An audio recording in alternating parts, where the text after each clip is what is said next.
Hey everyone, I am here with another tutorial for you, but this time rather than a makeup tutorial, I am actually going to be doing a kind of crafty do-it-yourself how to make a pin board with a nice frame.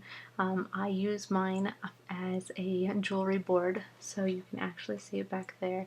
I did purchase that one, but I am going to be teaching you how to make your own. So I hope you keep watching. This is kind of a do-it-yourself.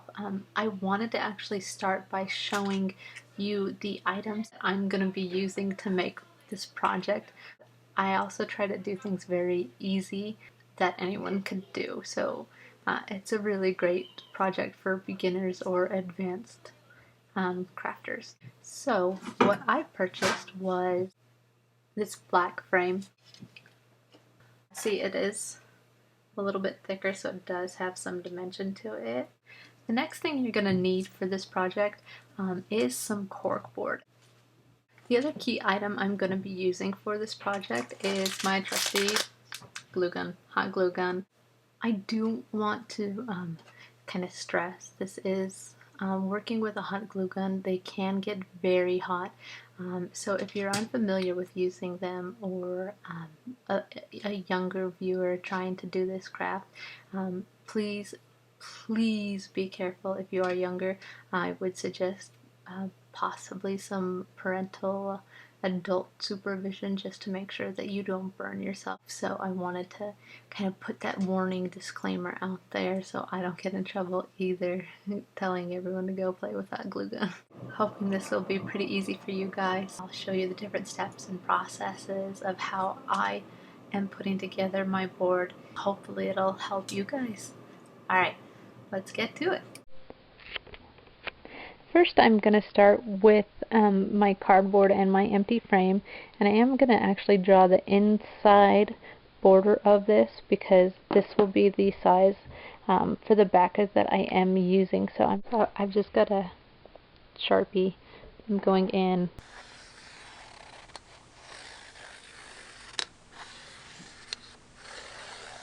And you'll see I've got the perfect shape for my frame. The next step I'm going to do is take my big scissors and I'm just going to cut this whole shape out. Alright, so now I've got my backer shape. It'll fit exactly into my frame. You should be having your hot glue gun warming up to make sure that the glue is hot and ready for you. Another step that I would suggest doing kind of will depend on the frame you're using and the size of what this inner dimension is. Since mine is a 12 by 24, the squares I got were 12 by 12 tiles, so they fit exactly. The other option, if you don't want to have the cork sort of look, you can go ahead and spray these any color you want. They do accept paint really well. You don't even have to use a spray paint. You can use a standard paint, but I would suggest doing that step prior to having it in your frame. I'm going to take my glue gun and I'm going to start going along the innermost part of my frame. I'm going to line that all the way around so my cork has a good firm place to go into.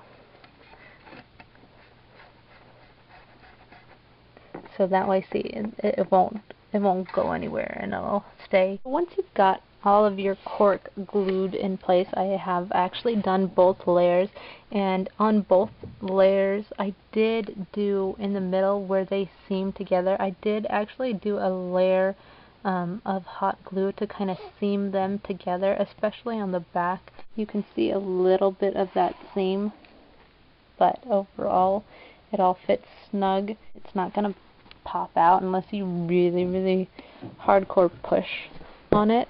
So the next step is to put on your backer. You can use kind of a wood if you want. I am going to be using cardboard just because I know some of my earrings are a little bit longer than even that double layer, so this will keep them from hitting wood and not sticking and not being ruined in the process. I've got my backer on. It's all glued into place. I'm going to turn it over now, and you can, if it doesn't bother you, you can leave it just like this.